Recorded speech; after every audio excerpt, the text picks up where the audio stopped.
Hello and welcome everyone. This is a master video on Eklavya publication, Haryana Gram Sachiv एवं Patwari book, which is very important for the upcoming exam of Haryana like Gram Sachiv, Patwari and other important exams. So इस पूरे session के अंदर हम इस पूरी book को complete करेंगे. आइए स्टार्ट करते हैं. हरियाणा एक परिचय. हरियाणा की स्थापना 1 नवंबर 1966 को होती है और उस टाइम हरियाणा में 7 जिले थे, 2525 गांव थे, जनसंख्या घनत्व 227 था, महिला कॉलेज उस टाइम पे 5 थे, साक्षरता दर 20% थी, विधानसभा सीटें 54 थी, आरक्षित विधानसभा सीटें 10 थी, लोकसभा सीटें 7 थी और प्रति व्यक्ति आय 680 रुपये था और उस टाइम राज्य पर जो कर्ज है वो 2 करोड़ 80 लाख रुपए था.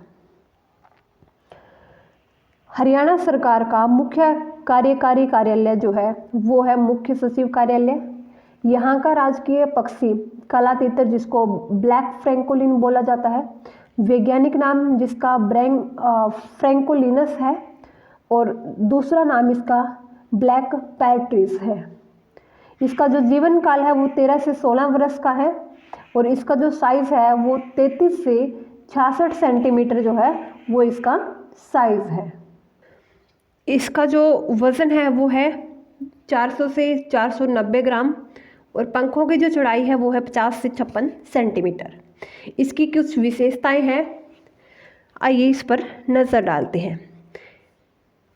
एक बार में 6 से 10 अंडे ज़मीन में घोंसला बनाकर ये देता है. इसका जो सिर है वो काले रंग का होता है और आंखों के नीचे सफ़ेद रंग के धब्बे होते हैं और इसके जो गर्दन पर पंख होते हैं वो लाल रंग के होते हैं. यह पक्षी राज्य के अबूब शहर अभयारण्य जो कि सिरसा में है वहाँ पर ये सर्वाधिक पाया जाता है. अब बात करते हैं राजकीय पशु जिसको जो काला हिरण है जिसको ब्लैक बक भी कहा जाता है. इसका अदर नेम है कृष्ण मृग. इसका गर्भधारण काल जो है वो 167 दिन है. जीवन काल 10 से 15 वर्ष. संघ इसका रजूकी है. ये बोविडी कुल से संबंधित है और इसकी जाति जो है वो है ए सर्विका पारा. नाउ हरियाणा का राजकीय खेल कुश्ती है, राजकीय वृक्ष पीपल, राजकीय फूल कमल और राज्य में सर्वाधिक जो पुष्प पाया जाता है वो है ग्लैडियोलस जो कि अक्टूबर से नवंबर के बीच में जिसकी जो है खेती का समय है. सबसे ज़्यादा ये फरीदाबाद ज़िले में ये पाया जाता है क्योंकि वहाँ पर सर्वाधिक खेती इसकी होती है. जो फूल है उसके पौधे की ऊंचाई 2 से 8 फुट होती है. इसका दूसरा नाम लिली तलवार भी है और इस पौधे की इस फूल की जो है 260 प्रजातियाँ देखने को मिलती है. 10 से 14 दिनों के अंदर ये फूल खिल जाता है. इसके लिए जो मिट्टी होती है वो ब्लूई दोमट मिट्टी अच्छी मानी जाती है. मृदा का जो pH वैल्यू है वो 5.5 से 6.5. मिनिमम टेम्परेचर 16 डिग्री सेल्सियस, अधिकतम टेम्परेचर 23 to 40 डिग्री सेल्सियस. इसका उपयोग जो है वो गुलदस्ते के रूप में या घरों में गमले में लगाने के लिए किया जाता है. हमारी राजकीय भाषा जो है हिंदी है और हरियाणा के अंदर कुल डाकघर जो है 2689 है. हरियाणा राज्य का डाक सूचक संख्या जो है वो 12 और 13 है. हरियाणा में कुल वेयर हाउस की संख्या 108 है और हरियाणा गठन के समय यहाँ पर कुल 7 जिले थे जिसकी जो ट्रिक यहाँ पर दी हुई है वो है अक्रम जगह. अक्रम मतलब अम्बाला, करनाल, रोहतक, महेंद्रगढ़. जगह मतलब जींद, गुरुग्राम और हिसार. हरियाणा का प्रथम गठित जिला जींद है. हरियाणा गठन के समय क्षेत्रफल में सबसे छोटा जिला जींद जिला था. हरियाणा गठन के समय क्षेत्रफल में सबसे बड़ा जिला हिसार था और हरियाणा का क्षेत्रफल कितना है 44,212 वर्ग किलोमीटर. हरियाणा का क्षेत्रफल भारत के किस पड़ोसी देश के लगभग बराबर है तो ये भूटान के लगभग इक्वल ही हमारे प्रदेश का क्षेत्रफल है.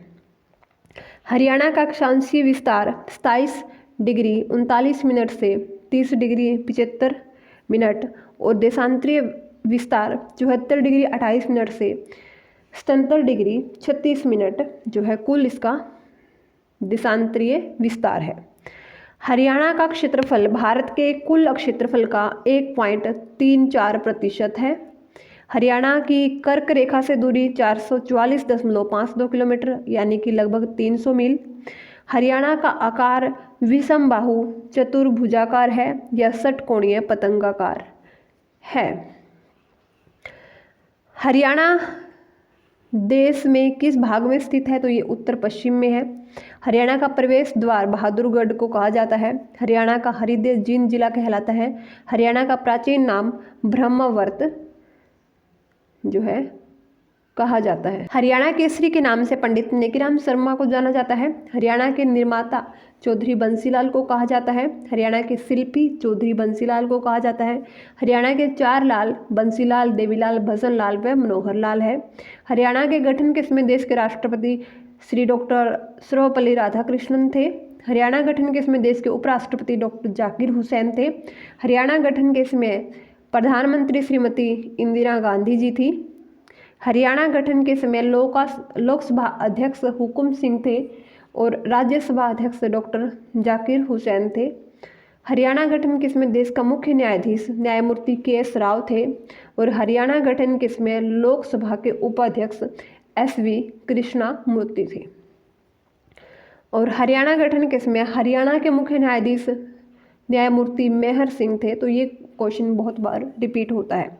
हरियाणा गठन के समय लोकसभा जो थी वो तीसरी लोकसभा थी। हरियाणा के गठन के समय विधानसभा की कुल संख्याएं जो है 54 थी और जबकि मार्च 1967 में कुल विधानसभा सीटें 81 हो गई थी और 1977 में 90 हो गई थी और वर्तमान में भी 90+1 यहाँ पर विधानसभा सीटें हैं। हरियाणा का गठन किस वित्त आयोग के दौरान हुआ था? तो चौथे वित्त आयोग के दौरान और तीसरी लोकसभा थी, चौथा वित्त आयोग था। कार्यकाल इस वित्त आयोग का 1965 से 70। चौथे वित्त आयोग के अध्यक्ष PV राजमन्नार थे। हरियाणा का प्रथम संत दादू दयाल को कहा जाता है। प्रथम कवि उदय भानु हंस को कहा जाता है। हरियाणा में उर्दू भाषा का प्रथम राज्य कवि अनूप चंद आफ्ताब को कहा जाता है। उर्दू भाषा के प्रथम राज्य कवि अनूप चंद आफ्ताब। हरियाणा के प्रथम सूफी कवि शेख मोहम्मद तुर्क। हरियाणा का सर्वोच्च साहित्य सम्मान सूर सम्मान, सर्वोच्च खेल पुरस्कार भीम पुरस्कार, सर्वोच्च शिक्षा पुरस्कार राज्य शिक्षक पुरस्कार। हरियाणा का सर्वोच्च कृषि पुरस्कार चौधरी देवीलाल पुरस्कार, सर्वोच्च उद्योग पुरस्कार मुख्यमंत्री रतन पुरस्कार, सर्वोच्च उर्दू भाषा सम्मान अल्ताफ हुसैन हाली पुरस्कार। पहला जो उपन्यास हरियाणा का है वो है झाड़ू फिरी और इसके लेखक है राजा राम शास्त्री। हरियाणा की प्रथम कहानी लड़की की बहादुरी है और इसके लेखक है पंडित माधव प्रकाश मिश्र। तो पहली कहानी हरियाणा की कौन सी है? लड़की की बहादुरी। हरियाणा का प्रथम पुरुष जेल सत्याग्रही बाबू मुरलीधर है। हरियाणा की प्रथम महिला जेल सत्याग्रही जो कि चांदबाई है, जो कि सिरसा से संबंधित है। हरियाणा के गठन का आधार सच्चर फॉर्मूले को कहा जाता है। सच्चर फॉर्मूले का जो गठन है वो हुआ था 1 अक्टूबर 1949 को। सोलन हिमाचल को हरियाणा में रखने का प्रस्ताव दिया गया था। हरियाणा राज्य का गठन किस आयोग की सिफारिश पर हुआ? मतलब गठन का आधार था सच्चर फॉर्मूला और किसकी सिफारिश पर जो है ये नया गठन जो है राज्य का गठन हुआ? तो वो हुआ फजल आयोग के सिफारिश के आधार पर। हरियाणा देश का 17वां राज्य बना और हरियाणा का भाषाई आधार पर गठन किस संविधान संशोधन अधिनियम के अंतर्गत किया गया? तो ये किया गया 7वें संविधान संशोधन अधिनियम के अनुसार। लेकिन हरियाणा व पंजाब की अलग राज्यों के रूप में स्थापना 18वें संविधान संशोधन के तहत हुई थी। हरियाणा पंजाब सीमा आयोग का गठन 23 अप्रैल 1966 को JC शाह की अध्यक्षता में किया गया, यानी कि सीमा आयोग का गठन 23 अप्रैल 1966 में हुआ। तथा इस गठन का जो प्रतिवेदन है वो 31 मई 1966 को पेश किया गया। इसमें कुल 3 सदस्य थे, श्री JC शाह, श्री S दत्त और श्री MM फिलिप। तो ये सदस्य थे JC शाह आयोग के। सर्वप्रथम अलग हरियाणा की मांग कब उठी थी? तो 1907 में अलग हरियाणा की मांग उठी थी और हरियाणा की अलग मांग उठाने वाले पहले व्यक्ति पीरजादा मोहम्मद हुसैन। इन्होंने 1926 में अखिल भारतीय मुस्लिम लीग के दिल्ली अधिवेशन में यह मांग उठाई थी। आज़ादी के बाद सर्वप्रथम हरियाणा की अलग करने की जो मांग है वो कब उठी? तो ये 1948 में। सर्वप्रथम आवाज़ उठाने वाले पंजाबी नेता तारा सिंह थे। ये समाचार पत्र में ये जो है इसका प्रूफ है। 1857 की क्रांति से पहले हरियाणा किस राज्य का हिस्सा था? तो ये यूपी का हिस्सा था। 1857 की क्रांति के बाद हरियाणा को किस राज्य में मिला दिया गया? पंजाब में। हरियाणा में कुल मंडल वर्तमान में 6 हैं। 2 नए मंडल आयोजित हुए हैं, फरीदाबाद व करनाल। गठन इनका हुआ है 21 फरवरी 2017 को। कुल उपमंडल 74 है। कुल तहसीलें 94 है और उप तहसीलें 49 है। कुल खंड 142 है।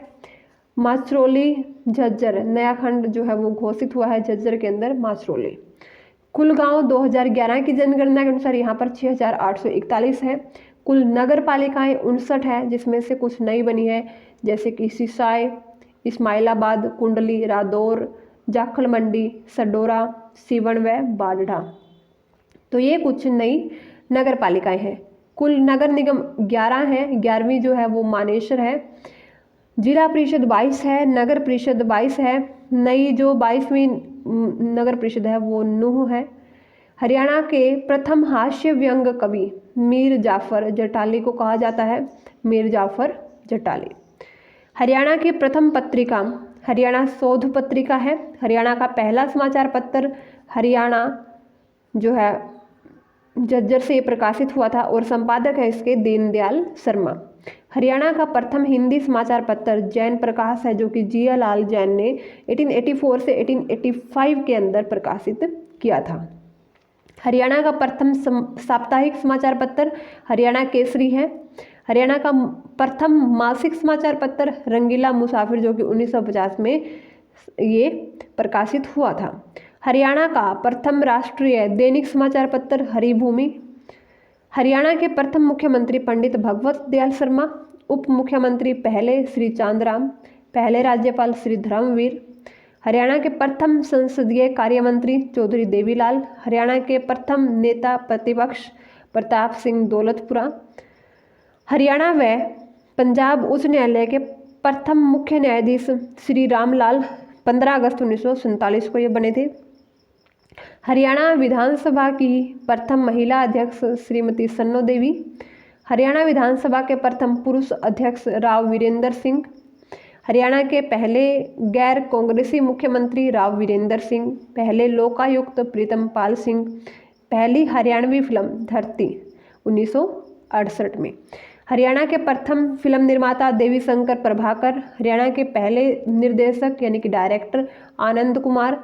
सबसे ज़्यादा फिल्म जो है देवी शंकर प्रभाकर ने जो है ये निर्माता है, सबसे ज़्यादा फिल्मों के निर्माता है ये। सबसे ज़्यादा फिल्मों के निर्देशक है जयंत प्रभाकर। हालांकि पहले जो निर्देशक है वो है आनंद कुमार, लेकिन सबसे ज़्यादा फिल्में जिसने निर्देशित की है वो जयंत प्रभाकर है। हरियाणा में आर्य समाज की प्रथम शाखा रेवाड़ी में जो है ये बनी 1880 में। हरियाणा में कोऑपरेटिव बैंक जो है 171 है टोटल संख्या में। हरियाणा में सनातन धर्म की पहली शाखा झज्जर में 1886 में। हरियाणा में स्थापित प्रथम कचहरी जो कि झज्जर में 1919 में स्थापित हुई थी। हरियाणा का प्रथम कॉलेज पंडित नेकीराम शर्मा कॉलेज रोहतक 1926 में स्थापित हुआ था। हरियाणा में स्थापित प्रथम विश्वविद्यालय कुरुक्षेत्र विश्वविद्यालय 1956 में। पहला निजी विश्वविद्यालय महर्षि मार्कंडेश्वर विश्वविद्यालय जिसको MMU कहा जाता है अम्बाला। हरियाणा का प्रथम पुरुष पर्वतारोही रामलाल जो कि फतेहाबाद से है। हरियाणा की प्रथम महिला पर्वतारोही जो कि संतोष यादव है, जोनियावास गांव रेवाड़ी से ये संबंधित है। भारतीय क्रिकेट टीम में हरियाणा के प्रथम कप्तान नवाब मसूर अली खां पटौदी है। हरियाणा की अंतरिक्ष में जाने वाली प्रथम महिला कल्पना चावला है। एशिया का सबसे बड़ा पशु फार्म हिसार में है। हरियाणा का सबसे बड़ा कैंसर संस्थान भाड़सा झज्जर में है। हरियाणा का प्रथम हिंदी समाचार पत्र जैन प्रकाश 1885 में। हरियाणा का प्रथम संपादक व पत्रकार दोनों ही है, संपादक और पत्रकार जियालाल जैन। हरियाणा का प्रथम बस अड्डा अंबाला 1950 में ये बना था। हरियाणा की पहली सीएनजी बस का नाम हरियाणा उदय। हरियाणा की प्रथम एसी बस सारथी वोल्वो। हरियाणा में परिवहन का प्रथम बार राष्ट्रीयकरण नेशनलाइजेशन हुआ था 72 के अंदर। हरियाणा में प्रथम बार ट्रेन चली दिल्ली से रेवाड़ी 1873 में। हरियाणा का प्रथम सबसे पुराना railway station Rewari railway station. Haryana में पहली बार मेट्रो चली 21 जून 2010 को गुरुग्राम में। हरियाणा की प्रथम महिला निजी बस ड्राइवर पंकज चौधरी मैना खेड़ा गांव सिरसा से है ये। हरियाणा में प्रथम जनगणना का कार्य 1971 में हुआ है। और हरियाणा की प्रथम ग्रीन रोड जो है पटौदी में है। हरियाणा का प्रथम ट्रैफिक मुख्यालय ट्रैफिक हेडक्वार्टर जो है करनाल में है। हरियाणा का प्रथम सरकारी इंजीनियरिंग कॉलेज कहाँ खोला गया, तो ये खोला गया मुरथल 1987 में। हरियाणा में हिंदी माध्यम की प्रथम पाठशाला खोली गई थी, तो ये झज्जर में खोली गई थी 1914 में। हरियाणा में कांग्रेस की प्रथम सार्वजनिक सभा का आयोजन रोहतक में हुआ था 1888 में। हरियाणा के गठन के समय प्रथम महिला विधायक स्नेहलता थी 1967 में, हिसार से संबंधित है ये।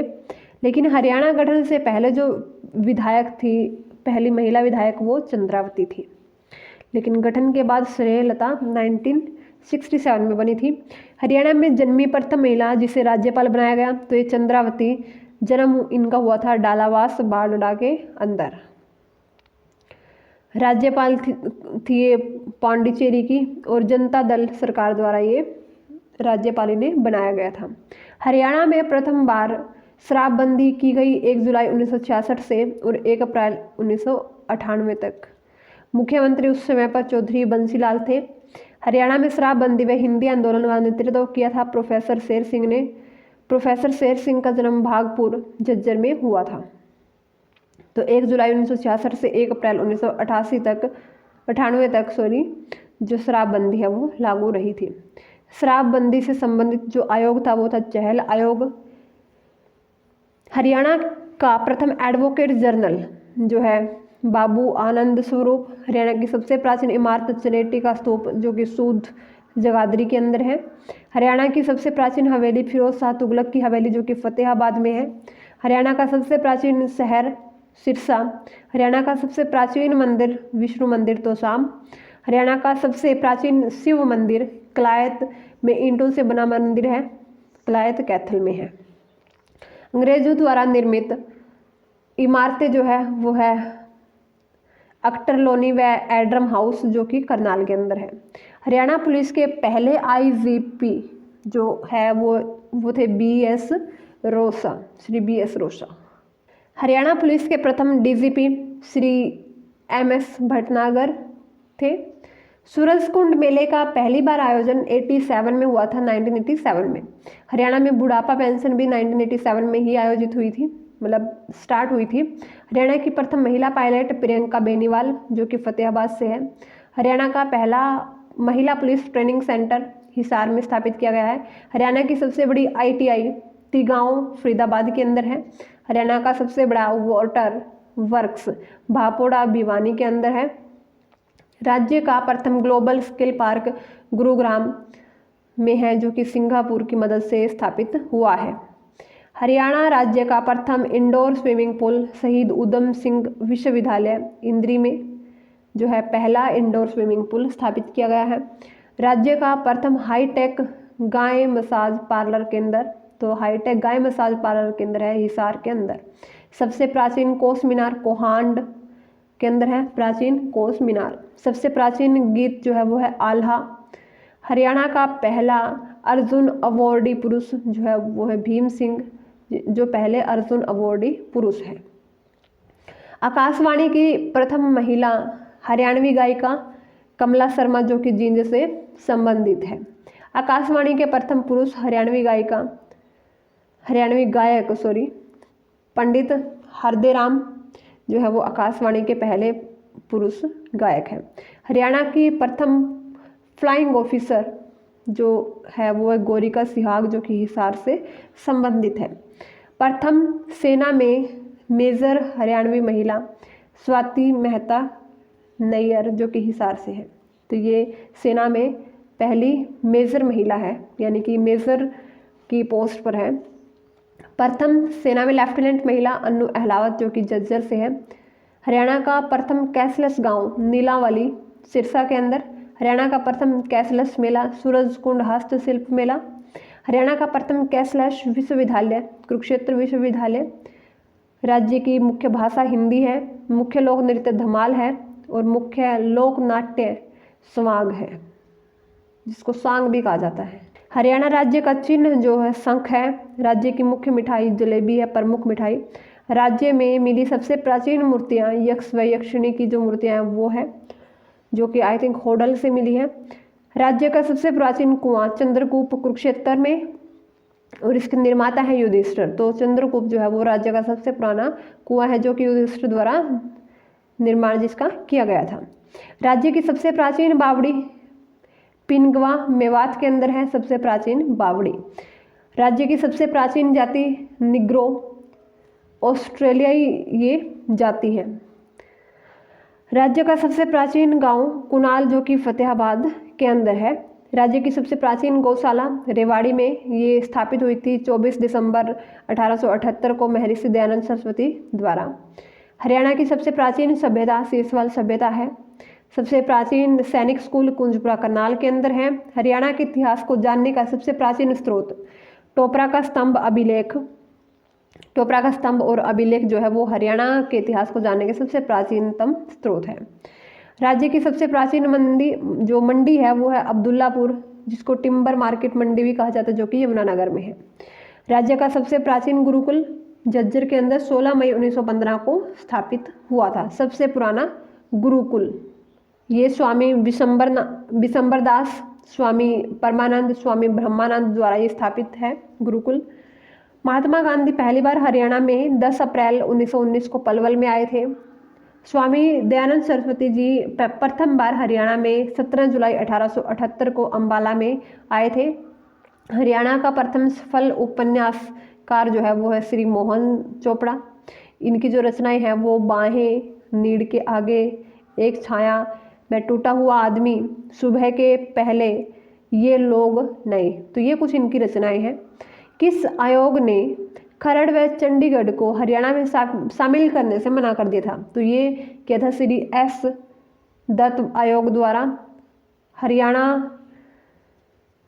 में खरड़ व चंडीगढ़ को शामिल करने से मना कर दिया था। शाह आयोग द्वारा पंजाब पुनर्गठन एक्ट कब पारित किया गया? तो ये किया गया 18 सितंबर 1966 को। लोकसभा में पंजाब पुनर्गठन विधेयक प्रस्तुत किया गया था। तो ये प्रस्तुत किया गया तत्कालीन गृह मंत्री गुलजारी लाल नंदा द्वारा। नोट: हरियाणा पुनर्गठन विधेयक लोकसभा में तत्कालीन लोकसभा अध्यक्ष हुकुम सिंह ने पेश किया था।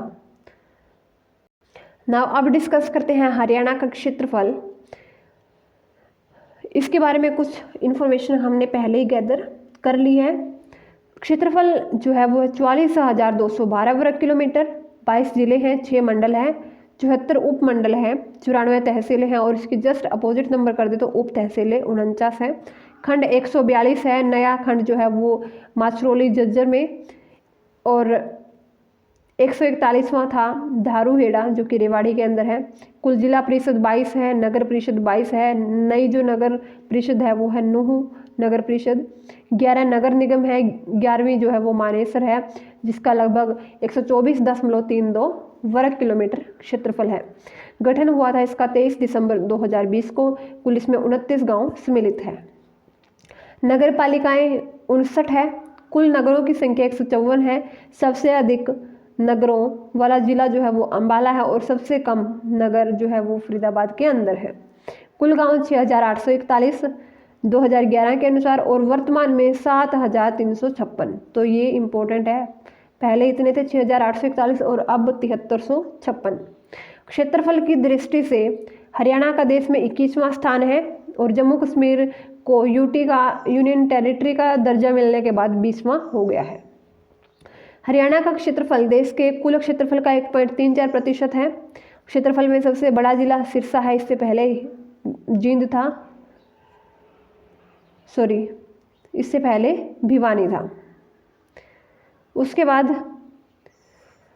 हरियाणा की समुद्र से ऊंचाई 700 से 900 फुट है। क्षेत्रफल में हरियाणा का सबसे छोटा जिला फरीदाबाद है, जिसका क्षेत्रफल 741 वर्ग किलोमीटर है। क्षेत्रफल की दृष्टि से राज्य की सबसे बड़ी विधानसभा सीट लोहारू है, और सबसे छोटी विधानसभा सीट बलरामगढ़ है। क्षेत्रफल में राज्य की सबसे बड़ी तहसील चरखी दादरी है, और सबसे छोटी तहसील पंचकुला है। तो ये बातें आपको ध्यान में रखनी है। राज्य का सबसे बड़ा अभ्यारण्य क्षेत्रफल की दृष्टि से अभ्यारण्य जो है वो अबूब शहर सिरसा के अंदर है सबसे बड़ा, और सबसे छोटा छिलछिला जो कि कुरुक्षेत्र के अंदर है। राज्य में अरावली पहाड़ियों का सर्वाधिक क्षेत्रफल वाला जिला गुरुग्राम है, यानी कि गुरुग्राम में सबसे ज़्यादा जो क्षेत्रफल है वो अरावली पहाड़ियों का है पूरे हरियाणा के कंपैरिजन में। राज्य में हिमाचल पर्वत श्रृंखला का सर्वाधिक क्षेत्रफल पंचकुला के अंदर है, अरावली पहाड़ियाँ गुरुग्राम के अंदर, और शिवालिक जो ये हिमाचल पर्वत श्रृंखला है वो पंचकुला के अंदर। राज्य में सिंचित भूमि के सर्वाधिक क्षेत्रफल वाला जिला है सिरसा, यहाँ पर 698 हेक्टेयर है, जो सबसे ज़्यादा सिंचित भूमि है पूरे हरियाणा के कंपैरिजन में। सबसे कम है पंचकुला, जिसमें सिर्फ 25 हेक्टेयर सिंचित भूमि क्षेत्रफल में है। राज्य में कृषि भूमि के सर्वाधिक क्षेत्रफल वाला जिला भिवानी है, भिवानी में सबसे ज़्यादा कृषि भूमि है। राज्य में आर्द्र भूमि के सर्वाधिक क्षेत्रफल वाला जिला झज्जर है। राज्य में वनों का सर्वाधिक क्षेत्रफल वाला जिला पंचकुला, यानी कि वन सबसे ज़्यादा लगभग 40.53% जो है वो क्षेत्रफल की दृष्टि से यहाँ पर पंचकुला में वन है। सबसे कम वन क्षेत्रफल वाला जिला पानीपत। क्षेत्रफल में राज्य का सबसे बड़ा मंदिर बिरला मंदिर जो कि कुरुक्षेत्र में है। लवणता व क्षारीयता भूमि का सर्वाधिक क्षेत्रफल वाला जिला हिसार, यहाँ जो भूमि है वो लवणीय भूमि भी है और अक्षारीय भूमि भी है। राज्य की सर्वाधिक क्षेत्रफल वाली झील दमदमा झील जो कि 3000 एकड़ में फैली हुई है, गुरुग्राम के अंदर है। सर्वाधिक क्षेत्रफल वाला सेज कहाँ स्थापित किया गया है, तो ये किया गया है झज्जर के अंदर। हरियाणा राज्य में सर्वाधिक क्षेत्रफल वाला सिंधु घाटी सभ्यता स्थल राखीगढ़ी हिसार में है। राज्य में कुल वन क्षेत्रफल 1586 वर्ग किलोमीटर कुल जो है वो वन क्षेत्रफल है। राज्य के कुल कितने प्रतिशत भाग पर वन क्षेत्रफल पाया जाता है, तो लगभग 3.62% भाग पर। राज्य में कुल भाग का वन क्षेत्रफल हरियाणा में, मतलब देश के कुल भाग का, तो लगभग 0.2% जो है वन क्षेत्रफल हरियाणा के अंदर है पूरे इंडिया का। राज्य में आरक्षित वन क्षेत्रफल है 249 वर्ग किलोमीटर, और 15.97% भाग में जो है आरक्षित वन क्षेत्रफल है। तो टोटल जो वन क्षेत्रफल है वो 1586, और 1586 में से लगभग 15.97% जो है वो आरक्षित वन क्षेत्रफल है, लगभग 249 वर्ग किलोमीटर। राज्य में झाड़ियों का कुल क्षेत्रफल है 145 वर्ग किलोमीटर। राज्य की सीमा से लगते हुए कुल राज्य है 5 राज्य। राज्य की सीमा से लगते हुए कुल केंद्र शासित प्रदेश है 2। हरियाणा की सीमा देखते हैं किस किस के साथ लगती। तो अगर हम उत्तर में बात करें तो पंजाब व हिमाचल प्रदेश से, दक्षिण व पश्चिम में राजस्थान से, दक्षिण में भी और पश्चिम में भी दोनों तरफ से राजस्थान टच होता है। पूर्व में यूपी व उत्तराखंड। हरियाणा की सर्वाधिक जो सीमा है वो 1262 किलोमीटर की जो टोटल सीमा है वो लगभग लगती है राजस्थान के साथ, और सबसे जो कम सीमा है वो लगती है उत्तराखंड के साथ, लगभग 11 वर्ग किलोमीटर। हरियाणा की उत्तरी सीमा पर स्थित सबसे अंतिम गांव शाहपुर जो कि पंचकुला के अंदर है सबसे ऊपर में, और नीचे दक्षिण में सबसे अंतिम गांव दोहा जो कि मेवात नूह के अंदर है, और यहाँ पर पश्चिम में चौटाला गांव जो कि सिरसा के अंदर है, और पूर्व में ताजेवाला जो कि यमुनानगर में, तो यमुनानगर कुछ यहाँ पर है। हरियाणा के किस जिले की सीमा पाकिस्तान के साथ पाकिस्तान के सबसे पास लगती है, तो सिरसा जो है वो पाकिस्तान के सबसे पास, मतलब पाकिस्तान से लगता नहीं है लेकिन पाकिस्तान से मिनिमम दूरी यहाँ पर सिरसा के साथ है। हरियाणा के ज़िलों की संख्या जो पड़ोसी राज्यों को छूती है, तो उत्तराखंड से हरियाणा का एक ज़िला जो कि यमुनानगर है वो टच करता है। हिमाचल प्रदेश से हरियाणा के 3 ज़िले पंचकुला, अम्बाला और यमुनानगर टच होते हैं। यूपी से 6 ज़िले यमुनानगर, करनाल, सोनीपत, पानीपत, फरीदाबाद व पलवल जो कि पूर्व में जो ज़िले पड़ते हैं। पंजाब से 7 ज़िले टच होते हैं, सिरसा, फतेहाबाद, जींद, कैथल, कुरुक्षेत्र, अम्बाला और पंचकुला। राजस्थान से 7 ज़िले टच होते हैं, सिरसा, फतेहाबाद, हिसार, भिवानी, महेंद्रगढ़, रेवाड़ी व नूंह। अन्य राज्यों के ज़िले जो हरियाणा से लगते हैं, तो उत्तरांचल या उत्तराखंड का एक ज़िला जो कि देहरादून है वो हरियाणा से लगता है। हिमाचल के 2 ज़िले हैं, सोलन व सिरमौर जो कि हरियाणा से टच होते हैं। पंजाब के 6 ज़िले हरियाणा से टच होते हैं, यूपी के 5 होते हैं और राजस्थान के सबसे ज़्यादा 7 ज़िले टच होते हैं। अब राज्य के कितने ज़िले हैं जो किसी राज्य के साथ सीमा नहीं बनाते हैं, तो यह 2 ज़िले, पहला रोहतक, दूसरा चरखी दादरी है। उत्तराखंड के किस ज़िले की सीमा राज्य को छूती है, तो ये अभी हमने डिस्कस किया है। लगभग 11 वर्ग किलोमीटर की जो सीमा है वो देहरादून के साथ, मतलब उत्तराखंड के साथ हरियाणा की जो सीमा है वो लगती है, और उत्तराखंड का देहरादून जिला टच होता है हरियाणा से। राज्य के पूर्वी छोर पर जिला जो स्थित है वो है यमुनानगर। केंद्र शासित प्रदेश चंडीगढ़ को छूने वाला राज्य का एकमात्र जिला पंचकुला ही है, सिर्फ पंचकुला ही चंडीगढ़ को टच करता है। हरियाणा का कौन सा कस्बा 3 ओर से राजस्थान से लगता है, तो हरियाणा का फिरोजपुर झिरका जो कि नूंह मेवात के अंदर है वो राजस्थान को 3 ओर से लगता है। हरियाणा का कौन सा जिला सबसे ज़्यादा 3 राज्यों की सीमा को छूता है, तो हरियाणा का जो यमुनानगर है वो 3 राज्यों की सीमा को टच करता है, उत्तराखंड को, उत्तर प्रदेश को और हिमाचल प्रदेश को। राज्य के किस जिले की सीमा सर्वाधिक 7 जिलों को छूती है, तो राज्य के अंदर ही जींद जो जिला है वो सबसे ज़्यादा 7 जिलों को टच करता है। दूसरे नंबर पे रोहतक है जो 6 जिलों को टच करता है, हरियाणा के ही। और महेंद्रगढ़ व नूंह राज्य के ऐसे ज़िले हैं जिन्हें राजस्थान ने 3 ओर से घेर रखा है, लेकिन जो नूंह जिले के उपमंडल फिरोजपुर झिरका को भी राजस्थान ने 3 ओर से घेर रखा है। राज्य के अंतिम छोर पर स्थित कस्बा है फिरोजपुर झिरका, नूंह के अंदर है ये। राज्य के ठीक मध्य स्थित जिला जींद, जिसको हार्ट ऑफ हरियाणा भी कहा जाता है। नई दिल्ली से हरियाणा के 4 जिलों की सीमा लगती है, सोनीपत, झज्जर, गुरुग्राम और फरीदाबाद।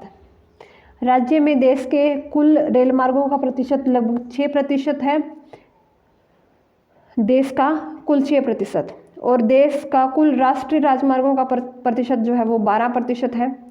राज्य में सबसे बड़ा सेज जो स्थापित किया गया है वो झज्जर के अंदर स्थापित किया गया है। हरियाणा में कृषि क्षेत्रफल देश के कुल कृषि क्षेत्रफल का लगभग 1.3% है। राज्य का 3.9% भाग पहाड़ी है और चट्टानी है।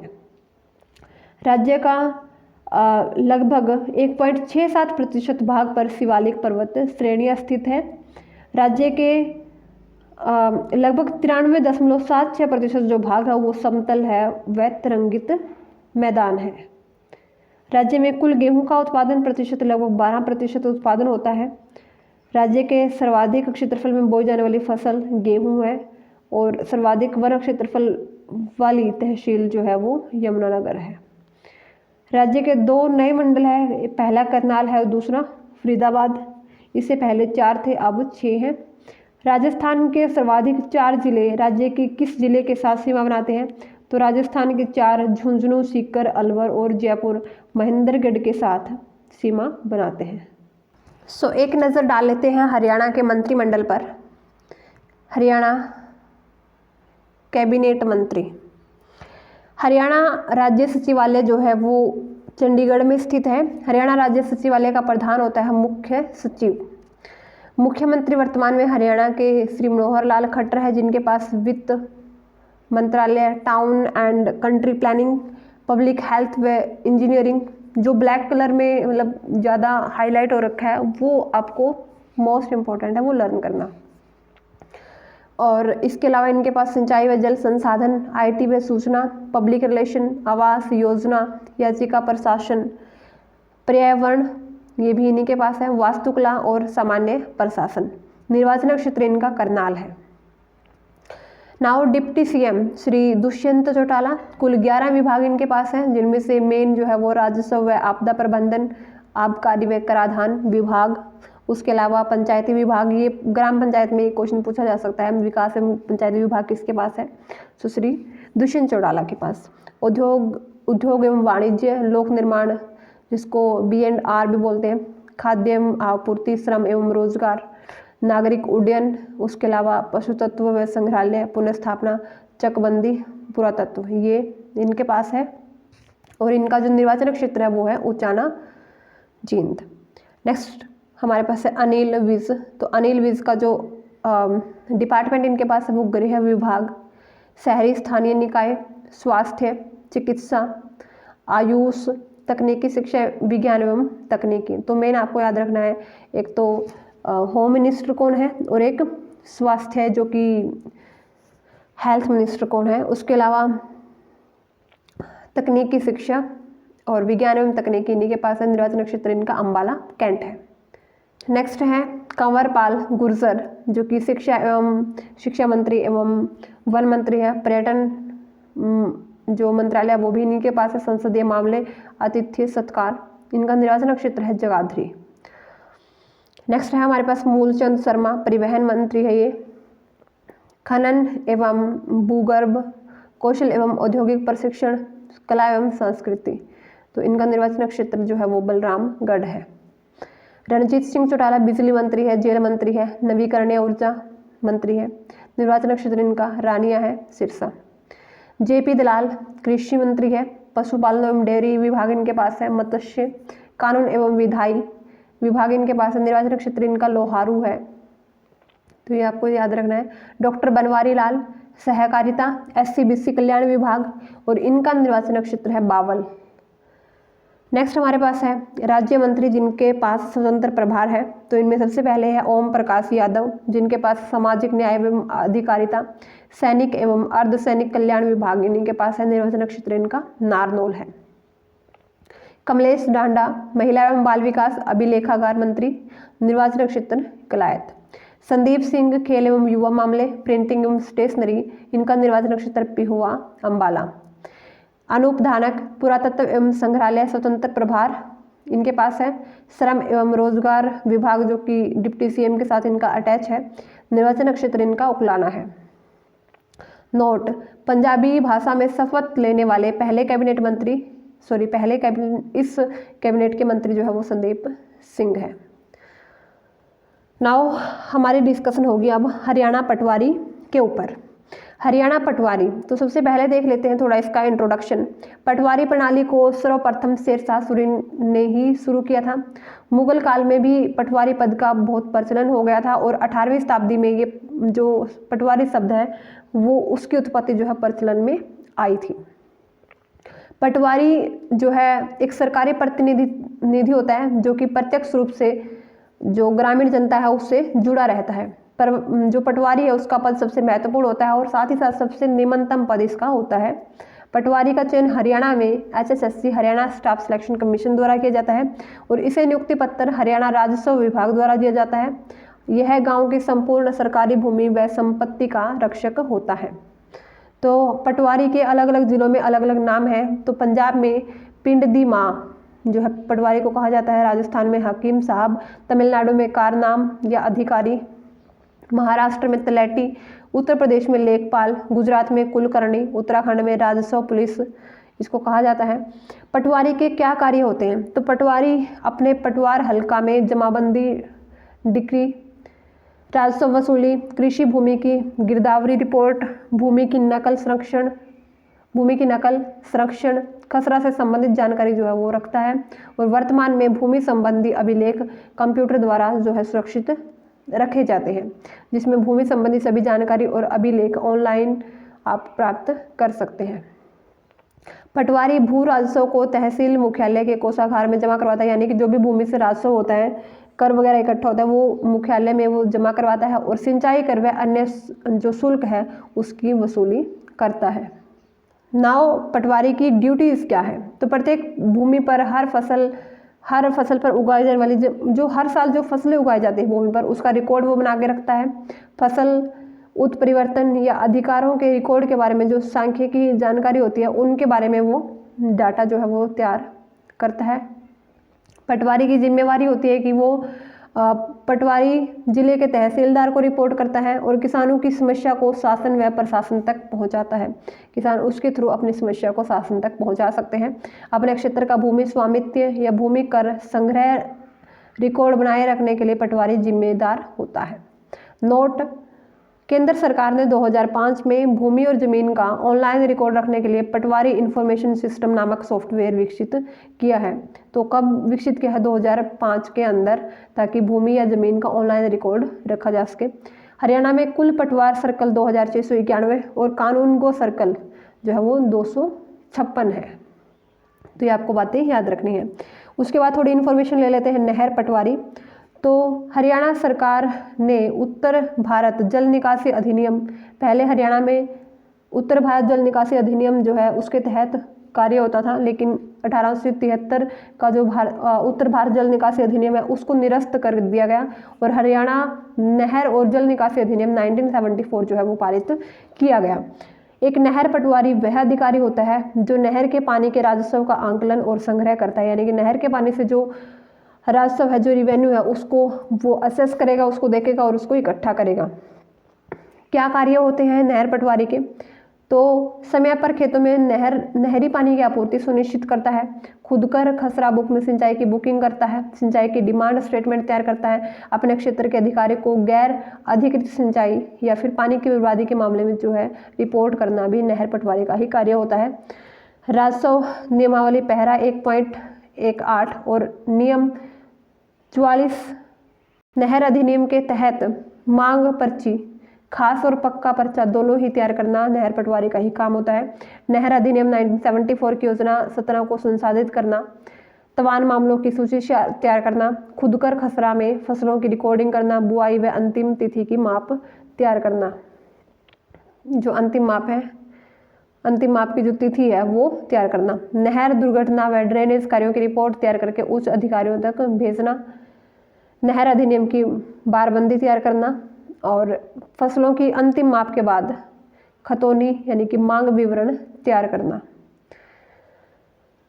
एक पटवारी सर्कल या हल्का आम में लगभग 5000 एकड़ खेती का जो रिकॉर्ड है वो होता है। सिंचाई का प्रारंभिक रिकॉर्ड जो है उसको शुद्धकर कहा जाता है और सिंचाई का प्रारंभिक और अंतिम जो माप है उसका रिकॉर्ड तैयार करना शुद्धकर खसरा कहलाता है। ठीक है, शुद्धकर खसरा। गांव का जो नक्शा है उसको सजरा कहा जाता है और अगर पानी व्यर्थ बह रहा हो यानी कि नाजायज पानी बह रहा हो तो उसको नजायज अब्जिया, नहर पटवारी की भाषा में उसको नजायज अब्जिया कहा जाता है। नहर पटवारी में संदिग्ध सिंचाई को मुर्तबा कहा जाता है। कोई संदिग्ध सिंचाई कर रहा हो तो उसको मुर्तबा कहा जाता है। भारत के कुल क्षेत्रफल के 51% भाग पर कृषि कार्य होता है, हमें ये पता है, और जीडीपी में कृषि लगभग 3.5 से 4.5% जो है वो अपना योगदान देती है और भारत की कुल भूमि का 40.6% भाग शुद्ध बोया क्षेत्र के अंतर्गत आता है। थोड़ा डिस्कशन कर लेते हैं कुछ टर्म्स पर। प्रतिभूमि, प्रतिभूमि वह भूमि कहलाती है जिसमें 1 से लेकर 5 वर्षों तक कोई फसल न उगाई गई हो, यानी कि पिछले 5 वर्ष से उसमें कोई फसल न उगाई गई हो तो वो प्रतिभूमि होती है। शस्य गहनता, किसी भूमि पर एक वर्ष में जितनी बार फसलें उगाई जाती है वह उस भूमि की शस्य गहनता कहलाती है कि एक वर्ष में कितनी फसलें उस पर उगाई गई है। तो सबसे ज़्यादा जो शस्य गहनता है वो सबसे ज़्यादा 189% पंजाब के अंदर है, उसके बाद हिमाचल प्रदेश में 170, हरियाणा 3rd नंबर पर है शस्य गहनता में 168% के साथ, उसके बाद पश्चिम बंगाल और उत्तर प्रदेश का नंबर आता है। स्वतंत्रता के बाद भारत में भूमि सुधार की दिशा में कुछ जो है कदम उठाए गए। तो सबसे पहले बिचौलियों का अंत किया गया, जमींदारी प्रथा का उन्मूलन किया गया, काश्तकारों को जमीन का मालिक बना दिया गया, काश्तकारी सुधार के तहत क्या किया गया, राष्ट्रीय भूमि नीति के तहत काश्तकारों में सुधार किया गया और भूमि का स्वामित्व उसी को दिया गया जो उसको जोतता है, उसको बोता है, तो वही उस भूमि का असली मालिक होता है। राजस्व नियमन में भी कुछ सुधार किए गए। स्वतंत्रता से पहले जितनी उपज होती थी उसका 50% जो है वो कर देना होता था, लगान देना होता था, लेकिन बाद में इसको 20 to 25% जो है वो उसको कुल उपज का 25% कर दिया गया। हदबंदी, भारत के लगभग 1/4 किसान भूमिहीन है और कृषि भूमि का 48%। हदबंदी होता है कि एक लिमिट के बाद मतलब एक रिकॉर्ड होता है, जैसे कि 22.7 हेक्टेयर से ज़्यादा जो ज़मीन है वो कोई व्यक्ति अपने पास नहीं रख सकता है। तो 1/4 किसान जो है भारत के अंदर भूमिहीन है और कृषि भूमि का 48% जो पार्ट है वो 10%, सिर्फ 10% लोगों के पास ही इतनी ज़्यादा भूमि है। तो इस विषमता को दूर करने के लिए केंद्र सरकार ने 1954 में सभी राज्यों को हदबंदी कानून बनाने के निर्देश दिए और इसमें जो है पहला राज्य जो है वो जम्मू कश्मीर बना है इसको लागू करने वाला। और यहाँ कोई भी परिवार अपने पास अधिक से अधिक 22.7 हेक्टेयर भूमि से ज़्यादा नहीं रख सकता, तो इसी को हदबंदी कानून कहा जाता है। चकबंदी, तो चकबंदी में क्या है, देश में सर्वप्रथम 1954 में चकबंदी कानून लागू किया गया और 1980 के दशक में सभी राज्यों में इसे कानून का रूप दे दिया गया। देश में तीव्र जनसंख्या वृद्धि और त्रुटिपूर्ण उत्तराधिकार कानूनों के कारण भूजोतों का जो औसत आकार है वो 2.5 हेक्टेयर से 1.5 हेक्टेयर तक पहुंच गया 1970-71 से 1990-91 के दौरान। देश में जोतों का आकार जो है वो 59% जो जोते हैं वो हेक्टेयर से कम है। 32.2% जो भूजोतों का जो साइज है वो 1 से 4 के बीच में है। 7.5 के आसपास जो भूजोत है वो 4 से 10 हेक्टेयर के बीच में है और लगभग 1.5% जो भूजोत है वो 10 हेक्टेयर से ज़्यादा है। तो यहाँ पर साइज हम देख सकते हैं बहुत ही ज़्यादा डिक्रीज हो गया है। नोट, देश में भूजोतों का सबसे जो औसत आकार है वो राजस्थान में सबसे ज़्यादा है और सबसे कम केरल राज्य में है। नेक्स्ट हमारे पास है भूमि रिकॉर्ड को अद्यतन करना। देश में भूमि रिकॉर्ड को 1985-86 में अद्यतन करने के लिए एक आंदोलन चलाया गया। इसके बाद भूस्वामी और काश्तकारों को कानूनी मान्यता प्राप्त पासबुक जारी की गई। 8वीं पंचवर्षीय योजना में भूमि रिकॉर्ड को कंप्यूटरीकृत करने की शुरुआत देश के लगभग 102 जिलों में की गई और वर्तमान में जो देश में जितने भी जिले हैं वहाँ पर भूमि रिकॉर्ड क्या है, कंप्यूटरीकृत ही होता है। जमींदारी प्रथा, इस व्यवस्था में राजस्व संग्रहकर्ताओं को ही भूमि का स्वामित्व प्राप्त होता है। जो राजस्व इकट्ठा करते हैं वही क्या होते हैं, भूमि के स्वामी होते हैं। यह व्यवस्था बंगाल, बिहार, उड़ीसा, पूर्वी उत्तर प्रदेश और उत्तरी कर्नाटक में ये लागू थी। थोड़ा नज़र डालते हैं कि जोतों के प्रकार कितने हैं और किस साइज की जोत हो तो उसका क्या नाम हम मतलब उसको किस नाम से बुलाते हैं। तो सीमांत जोत होती है जिसमें जोतों का आकार 0 से 1 हेक्टेयर के बीच में हो और ऐसी जोतें लगभग 67% है। लघु जोत वो होती है जिनमें जो साइज है जोत का वो 1 से 2 हेक्टेयर के बीच में हो और लगभग 17.9 मतलब लगभग 18% जो जोतें हैं वो इस कैटेगरी में फॉल करती हैं। अर्ध मध्यम जोत लगभग 2 से 4 हेक्टेयर के बीच में 10.5% और मध्यम जोत 10 से अधिक 0.73%। खेती के टाइप देख लेते हैं, खेती किस किस टाइप की होती है। विशिष्ट खेती, इसमें सिर्फ एक ही फसल विशिष्ट हो गई, स्पेसिफिक हो गई, यानी कि एक ही फसल की खेती की जाएगी। किसान आय के लिए एक ही फसल की खेती पर निर्भर रहता है। मिश्रित खेती क्या होती है, खेती के साथ साथ एनिमल हस्बेंड्री और डेयरी उद्योग मतलब पशुपालन और डेयरी उद्योग जो है वो शामिल करना मिश्रित कृषि होता है। व्यापारिक रोपण खेती, व्यापारिक उत्पादन के लिए नकदी फसलों की जो खेती है वो होती है व्यापारिक रोपण कृषि। रेचिंग कृषि, इस प्रकार की खेती में भूमि की जुताई गुड़ाई नहीं की जा सकती और नहीं फसल का उत्पादन किया जाता है। इसमें जो है इसमें प्राकृतिक वनस्पति पर विभिन्न प्रकार के पशुओं जैसे कि भेड़ बकरी इत्यादि को चराया जाता है, तो इसको बोलते हैं रेचिंग कृषि।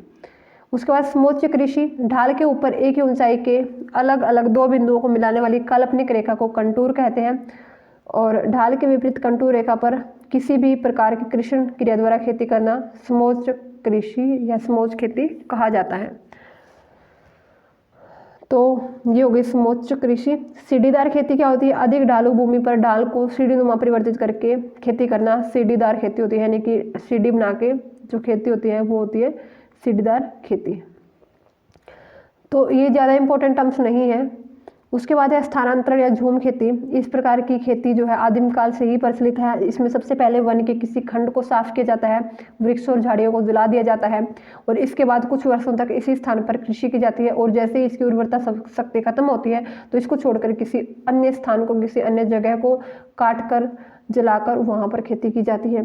तो इसीलिए इसको काटना, जलाना या झूमिंग कृषि या स्थानांतरण कृषि या फिर बुरा फैलो कृषि भी कहा जाता है और इस प्रकार की खेती पूर्वोत्तर भारत के राज्यों में बेहद प्रचलित है। उसके बाद है हमारे पास शुष्क कृषि। ऐसी भूमि जहाँ पर वार्षिक वर्षा 20 सेंटीमीटर से भी कम होती है तो वहाँ बिना किसी सिंचाई के साधन के ही जो खेती होती है उसको शुष्क खेती कहते हैं। उसके बाद ले खेती या ले फार्मिंग। कृषि फसलों जो वार्षिक जुताई चाहती है कि फसल चक्र में 2 वर्ष या उससे अधिक समय तक चारागाह रखना ले फार्मिंग कहलाता है। यानी कि वार्षिक जुताई को चाहिए लेकिन उसको 2 वर्ष या अधिक समय तक चारागाह के रूप में रखना फार्मिंग कहलाता है, ले फार्मिंग।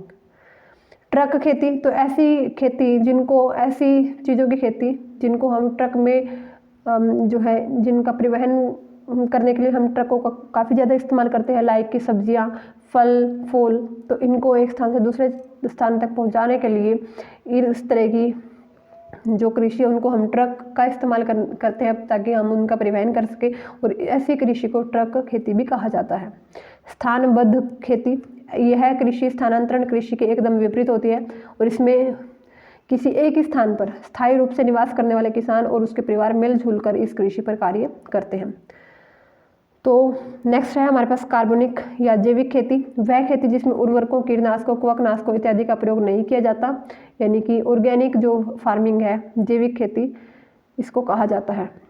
देश का पहला जैविक खेती करने वाला जो राज्य है वो सिक्किम है, तो that is most important point.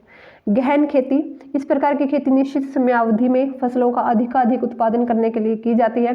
भूमि की कम उपलब्धता वाले क्षेत्रों में रासायनिक उर्वरकों, उन्नत बीजों, कीटनाशक दवाइयों इत्यादि के अत्यधिक प्रयोग से इस प्रकार की खेती कम जगह भूमि में अधिक उत्पादन के लिए की जाती है। तो यानी कि निश्चित समयावधि के लिए, ताकि हम उत्पादन ज़्यादा प्राप्त कर सकें, ज़्यादा से ज़्यादा अच्छे अच्छे किस्मों के बीज, कीटनाशक दवाइयों का इस्तेमाल करके हम थोड़ी सी जगह पर खेती करें लेकिन पैदावार बहुत ज़्यादा हो, तो दैट इज़ गहन कृषि। खेती की प्रणालियां हैं हमारे पास कई। दो सबसे पहले हमारे पास राजकीय खेती। राजकीय खेती किए जाने वाले फार्म सरकार की संपत्ति होती है, यानी कि जिस जगह पर सरकारी संपत्ति पर अगर खेती करना तो राजकीय खेती होता है। इसमें भूमि का प्रबंध सरकारी कर्मचारियों द्वारा होता है और फार्म उत्पादन की योजनाएं सरकार द्वारा बनाई जाती है।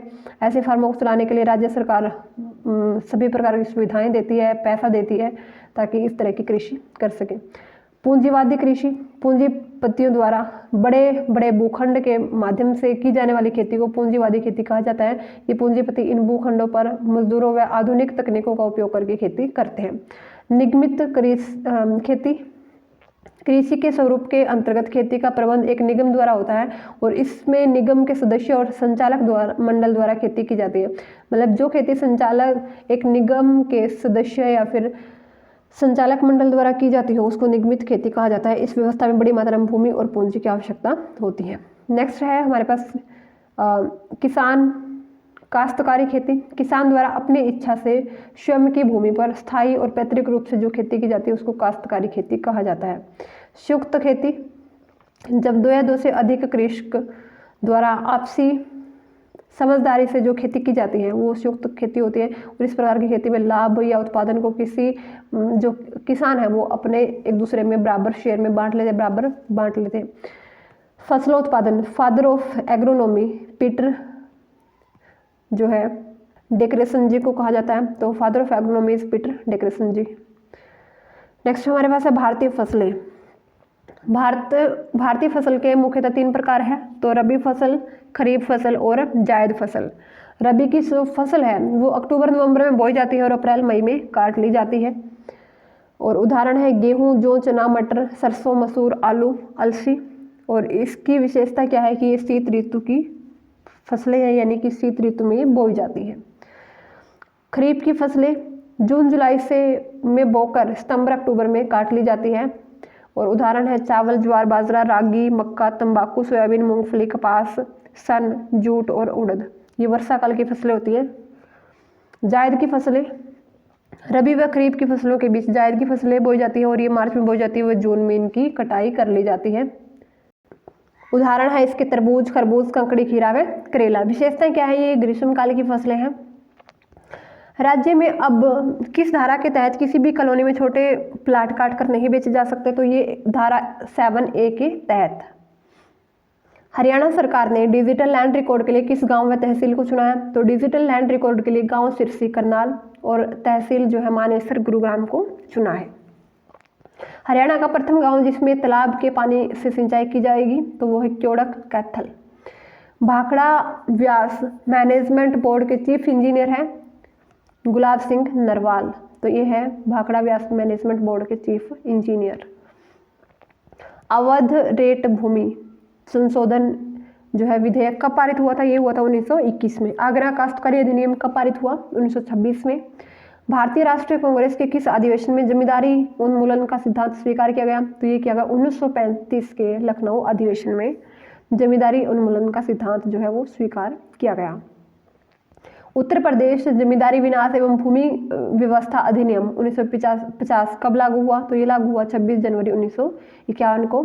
उत्तर प्रदेश जमींदारी विनाश और भूमि व्यवस्था अधिनियम। हमारे देश में जो जोतदार है या फिर जो काश्तकार है वो कुल कितनी किस्में होती थी? पहले 14 होती थी। तो ये उनके कुछ नाम हैं। आज़ादी के बाद प्राचीन जोतदारों जो कि प्राचीन काश्तकार थे उनकी सभी किस्मों को समाप्त कर दिया गया और इनको 4 श्रेणियों में, ये सब 14 के 14 4 श्रेणियों में बांट दिए गए। भूमिधर, सिरदार। तो इनके हम देख लेते हैं। भूमिधर कौन से होते हैं? तो जिन जोतदारों के अधिकार उच्च किस्म के थे या जिन्हें संक्राम्य या ट्रांसफरेबल अधिकार प्राप्त थे तो वे जोतदार भूमिधर कहलाए। उसके बाद सिरदार, जिन्हें ट्रांसफरेबल अधिकार प्राप्त नहीं थे वे जोतदार सिरदार कहलाए। और असामी, ऐसे जोतदार जो अस्थिर या अस्थायी खेती करते हैं, यानी कि अगर मेरे पास बहुत ज़्यादा ज़मीन है और मैं किसी को लगान के तौर पे, मतलब मैं किसी को दे दूं कि मेरी खेती तू कर ले, ठीक है, यानी कि किसी व्यक्ति को दे दूं और वो मुझे क्या दे उसके बदले में लगान दे, तो ऐसे लोग अगर खेती करते तो उनको असामी कहा जाता था। तो असामी वो होते थे जो ऐसे भूमि के जोतदार जिन्हें स्थायी अधिकार नहीं दिए जा सकते, यानी कि मैं आपको कुछ टाइम के लिए खेती करने को दे दूं और आप मुझे उसके बदले में पैसे दे दो, तो ये असामी होते थे। आदिवासी वे काश्तकार जो जमींदारों या क्षेत्रपति की मर्जी पर जोतों या खेतों में कार्य करते थे, यानी कि खेती करते थे। ये विशेष किस्म के काश्तकार थे जिन्हें भूमि में स्थायी अधिकार प्राप्त नहीं थे। इस वर्ग में सीर के काश्तकार, सिक्मी काश्तकार, दखिलकार शामिल थे और ऐसे काश्तकार संख्या में बहुसंख्यक थे और कृषकों के हितों की रक्षा करते हुए सरकार ने इन्हें आदिवासी बना दिया गया था। आदिवासी जोतदार सिरदार से तुच्छ और असामी से श्रेष्ठतर, यानी कि सिरदार से थोड़े तुच्छ लेवल पे थे, यानी कि लो लेवल पे थे, और असामी से थोड़े हायर लेवल पे थे। यह एक अंतरकालीन यानी कि ट्रांजिशनल किस्म थी जिन्हें अधिनियम के लागू होने के 5 वर्ष बाद समाप्त कर दिया था। उत्तर प्रदेश विधि संशोधन अधिनियम 1970 में भूमि विधि में 3 प्रकार के जोतदार बनाए गए हैं, यानी कि उत्तर प्रदेश में जो है संशोधन जो हुआ था उसमें 3 प्रकार के जोतदार है। पहले है भूमिदार विद ट्रांसफरेबल राइट, यानी कि संक्राम्य अधिकार वाले भूमिधर। तो ये भूमिधर सभी जोतदारों में सर्वश्रेष्ठ होते थे। इनके जो अधिकार थे वो स्थायी थे, वंशानुगामी थे और संक्राम्य थे। और ये जोतदार भूतपूर्व सरह न्यूमन काश्तकार जैसे हैं और ये भूमिदार 3 प्रकार के होते हैं। इनको जो अधिकार है वो क्या क्या है कि वे अपनी भूमि का उपयोग कर सकते हैं, घोषणा पाने का अधिकार है इनको, अंतरण का अधिकार है, ट्रांसफर कर सकते हैं ये अपनी प्रॉपर्टी को, एक्सचेंज का अधिकार है और वसीयत का अधिकार है इनको, विभाजन करने का अधिकार है, बेदखल न होने का अधिकार है, यानी कि इनको अपनी जमीन से कोई बेदखल नहीं कर सकता है। सेकंड है भूमिधर विद नॉन ट्रांसफरेबल राइट। तो ये दूसरे जोतदार है, इनमें भूमि का जो स्थायी स्वामित्व है वो स्थायी और वंशानुगामी तो होता है लेकिन ट्रांसफरेबल नहीं होता है। और ये भूमिधर 5 किस्म के थे। उसके बाद है असामी, ये सबसे तुच्छ किस्म थी। और कृषकों का ये छोटा सा समूह था। इनके अधिकार वंशानुगामी तो है लेकिन स्थायी और ट्रांसफरेबल नहीं है।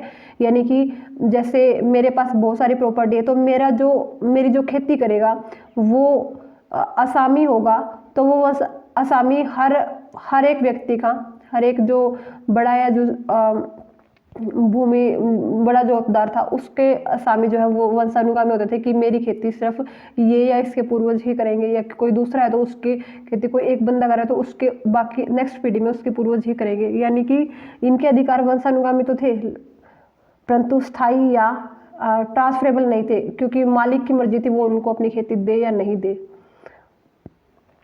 उसके बाद असामी की हैसियत सिक्मी काश्तकार के समान है।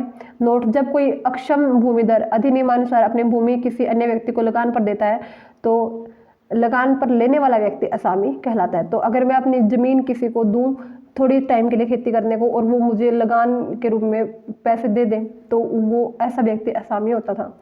उसके बाद है मालगुजारी।